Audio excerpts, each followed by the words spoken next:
ओम शांति दर्शकों, रोज़ के तरह आज भी आप सभी को हमारा यह ज्ञान मंथन सत्र में बहुत बहुत स्वागत के साथ ही आज का यह कार्यक्रम में मंगेश भाई को भी अपने तरफ से स्वागत और अभिनंदन करते हैं।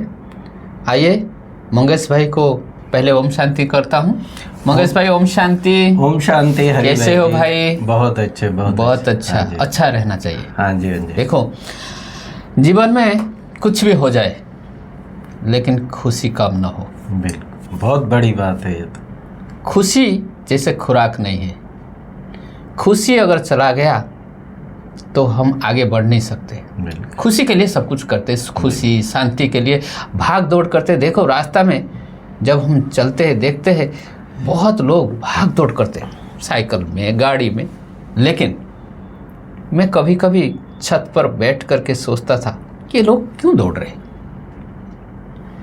देखिए, उसके पीछे है ही शांति और खुशी। बिल्कुल। अच्छा, और लंबा नहीं करेंगे, हम अपना विषय वस्तु के ऊपर चलते जाए। ठीक है? हाँ जी। आज का मीठे बच्चे से शुरू कीजिए। हाँ जी, हरि भाई जी, आज बाबा ने मुरली में कहा है, आज 21/4/2026 बाबा कहता है, मीठे बच्चे ज्ञान सागर बाप आए हैं। किस लिए आए हैं? तुम बच्चों को ये सम्मुख ज्ञान डांस करने। तुम होशियार सर्विसेबल बनो तो ज्ञान की डांस भी अच्छी होगी। अच्छा, ये देखो, बाबा की ये अपनी अलौकिक भाषा है ना। ऐसे कभी भक्ति में आपने कभी सुना नहीं होगा कि डांस करने आए हैं। लेकिन बाबा कहते हैं, मैं तुम्हारे सामने ज्ञान की डांस करने आया हूँ। हाँ जी, हाँ जी। देखिए, एक बात है डांसिंग गर्ल। हाँ जी, हाँ जी। जानते हैं डांसिंग गर्ल क्या है? हाँ जी।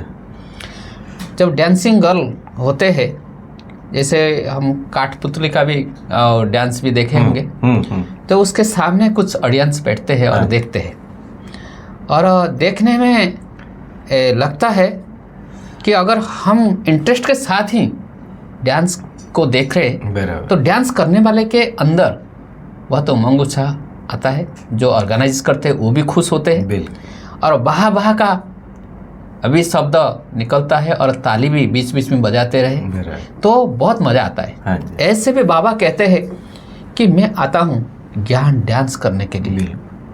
श्री कृष्ण का बात भी करते हैं। हाँ जी।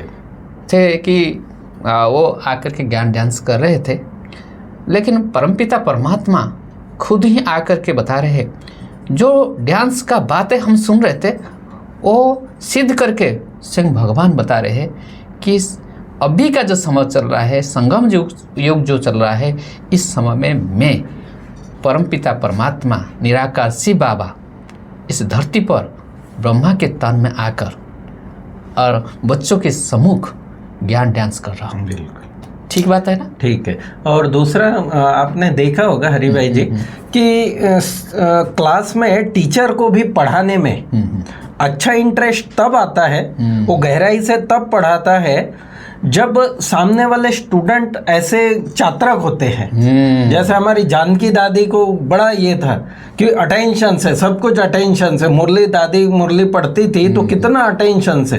कोई झुटका मारेगा तो दादी को बिल्कुल पसंद नहीं आता था। हाँ, झुटका और घुटका। हाँ हाँ। तो इस प्रकार से कि बाबा के भी आपने देखा होगा कि कई बार बाबा की मुरलियाँ इस प्रकार की होती है कि एकदम आत्मा में शक्ति भर देती है, खुशी, उमंग, उत्साह भर देती है। तो ये डिपेंड करता है कि बाबा के सामने किस प्रकार के बच्चे बैठे हैं। वो तो है ही ज्ञान सागर, लेकिन फिर भी प्रभाव तो पड़ता है। बाबा भी आज का जो प्रश्न में बताया कि रूहानी हॉबी के ऊपर बताया, तो रूहानी हॉबी क्या है?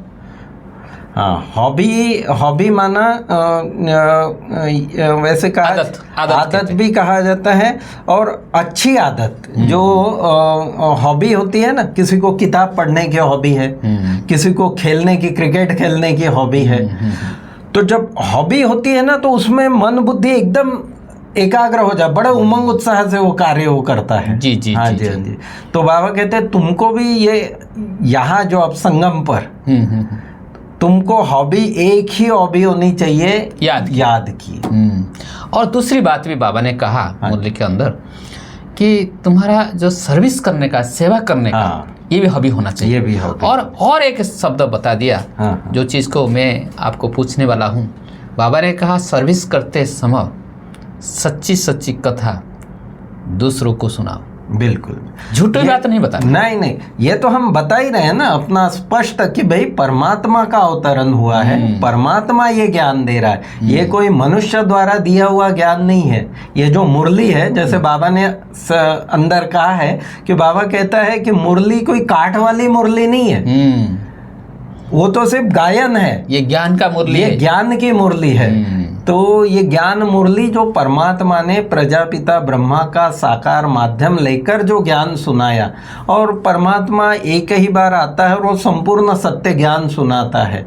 जो हमारे मिसकंसेप्शंस थे द्वापर युग से, जो हमने सूत एकदम उलझ गया था, उसको बाबा निकालता है कि कैसे आत्मा कैसे है, परमात्मा कैसे है, सृष्टि चक्र किस प्रकार से चलता है, परमात्मा का अवतरण कब होता है, रचना और रचयिता का जो नॉलेज है वो भी परमपिता परमात्मा आकर के देते हैं। और इसमें और एक बात है कि देखिए शिव बाबा जो सत्यम शिवम सुंदरम कहते हैं शिव बाबा को, और उनके संतान हम मास्टर सत्यम शिवम सुंदरम। भगवान आकर के जब हमको सत्य बात सुना रहे हैं और उनके औलाद, उनके बच्चे बन करके हम झूठ नहीं बोल सकते। बिल्कुल, कुछ भी हो जाए, भले हमारे लिए कोई अंगुली निर्देश करके कुछ भी कहे कि ये झूठ बातें हैं, इसको निकाल दो। जैसे ब्रह्मा बाबा को कहा गया था, कितना अपोजिशन आ गया था, तो भी सामना किए ना।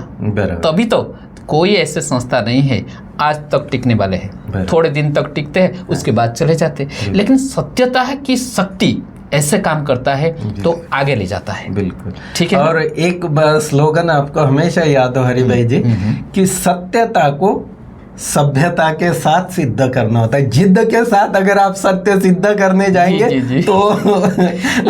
तो इसलिए बाबा ने इतना प्यार से सब कुछ समझाया कि, और बाबा कहता है गीत में, धीरज धर मनुआ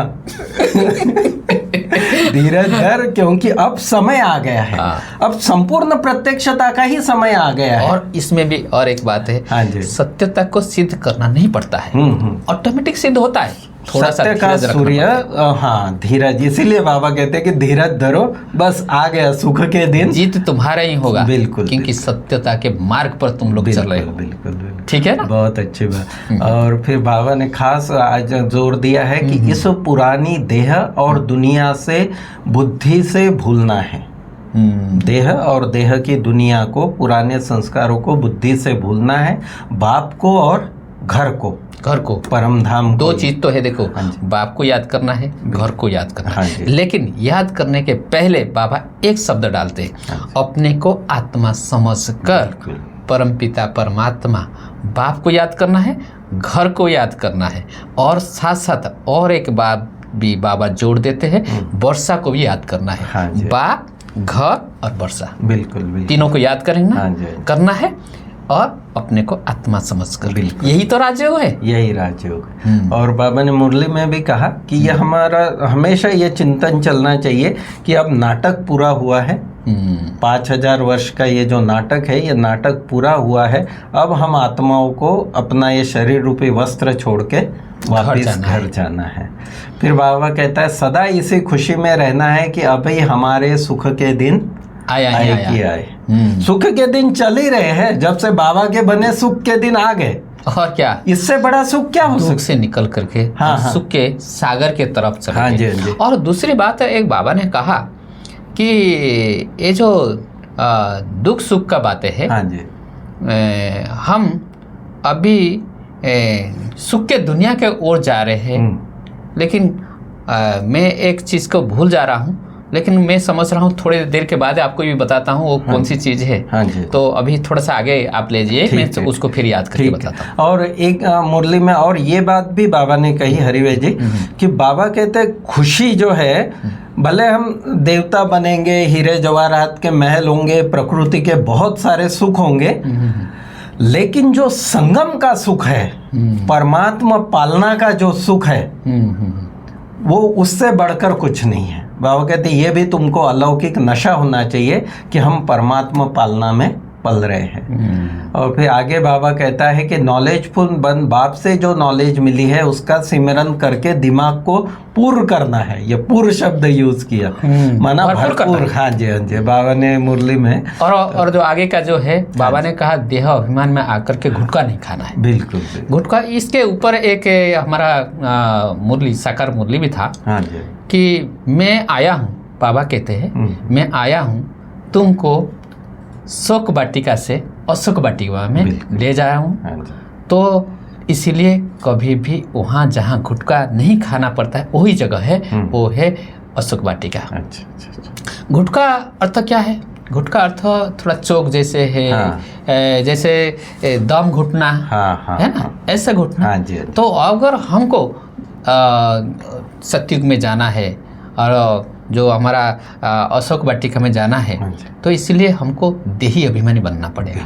पक्का, ठीक है। वो फर्स्ट स्टेप है देही अभिमानी बनना, उसके बगैर आप आगे जा ही नहीं सकते। और सबसे लास्ट मंजिल भी वही है, संपूर्ण देही अभी। चलिए वरदान की ओर। वरदान में बाबा ने कहा कि सदा एकरस स्थिति के तख्त पर विराजमान रहने वाले बाप दादा के तख्त नशीन, दिल तख्त नशीन भव। पहले अपने एक रस स्थिति के सिंहासन पर, आसन पर रहना है। जी। फिर आप बाप दादा के दिल तख्त पर चढ़ेंगे। एक रस स्थिति के साथ ही बाबा ने और एक दो शब्द बताए हैं। हाँ जी, जी बताइए। जो है अचल अडोल स्थिति। एक रस स्थिति के साथ अचल अडोल स्थिति में अगर रहेंगे, तभी जा करके हम बाप दादा के दिल तख्त नशीन बन सकेंगे। और पहले अपने ऊपर। हाँ जी, यह अचल अडोल स्थिति वाला भी तख्त, और एक तख्त बाबा ने बोला भ्रुकुटी तख्त। भ्रुकुटी तख्त, अकाल तख्त बाबा जिसको कहता है कि तुम जो कर्म कर रहे हो आत्मा अभिमानी होकर, अचल अडोल स्थिर होके, आत्मा अभिमानी स्थिति में स्थित होके कर्म करो, तो फिर बाबा की दिल तख्त पर अपने आप चढ़ जाएंगे। देखिए नियम होता है, अगर मंजिल तक पहुंचना है, मंजिल हमारे है बाप दादा के दिल तख्त नशीन बनना है। इसीलिए पहले हमको थोड़ा सा काम करना पड़ेगा। अपने को आत्मा में दो भ्रुकुटी के बीच में जो अकाल तख्त है, तख्त पर विराजमान हो, और धीरे धीरे मन बुद्धि को एकाग्र करना पड़ेगा।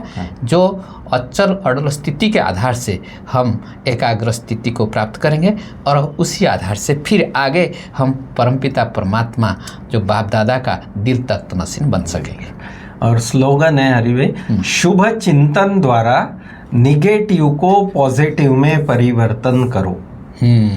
हमेशा शुभ चिंतन हम करते रहे, कैसी भी परिस्थितियां हो, समस्याएं हो, लेकिन चिंतन हमारा हमेशा शुभ चिंतन रहे, जो पॉजिटिव, निगेटिव को भी हम पॉजिटिव में बदलें। हमेशा क्या होता है, हम नेगेटिव ही देखते हैं। हाँ जी, हाँ जी। जो एक मैंने सुना था, उसमें क्या है, एक क्लास में बताए थे, सूरज भाई का कहानी था। सूरज भाई चार्ट लिखते थे, अगर उनका कोई भी कारण से अगर योग थोड़ा सा ऊपर नीचे होता था तो उनको पता चल जाता है क्यों हुआ। तो एक बार क्या हुआ, एक भाई का कोई ऐसे अवगुण थोड़ा देख लिए जिस कारण से उनका योग नहीं लगा, और उस समय का था जो 2 दिन के बाद ही बाप दादा आते थे। और बाप दादा आने के समय में सूरज भाई ने देखा, जिसका अवगुण थोड़ा देखा, जिस कारण से मेरा योग 2 दिन हो गया नहीं लग रहा है, और वो स्टेज पर खड़े होकर के बाप दादा से टोली ले रहे, बाबा बहुत प्यार से उसको टोली दे रहे। तो सूरज भाई देख करके ताजुब हो गए, जिसका मैं इतना अवगुण देख रहा हूँ, जिस कारण से मेरा योग नहीं लग रहा है, मेरा कितना घाटा जा रहा है। आज बाप दादा, जैसे कल का मुरली आपने जो कहा था, उसमें बाबा किसी को खट्टा नहीं कहते। हाँ जी, है ना, ये खट्टा बच्चा नहीं कहते। नहीं। है ना, सभी बाबा के बच्चे सब प्यारे बच्चे हैं, लाडले बच्चे हैं। तो ऐसे भी किसी का देखो आदि मध्य अंत को देख करके बाबा ट्रीट करते हैं। तो इसीलिए अगर उसका अवगुण को देखेंगे तो फिर हमारा योग नहीं लगेगा। घाटा किसका हुआ? अपना हुआ। ठीक है ना। तो इसलिए अवगुण को नहीं देखना है, नेगेटिव को पॉजिटिव में परिवर्तन करना, ये है ज्ञान का, जो ज्ञानी तो आत्मा का निशानी है। और अव्यक्त इशारा है, महान बनने के लिए मधुरता और नम्रता का गुण धारण करो। इसमें बाबा ने कहा, तुम्हारा एक शब्द भी मधुरता के बिना न हो।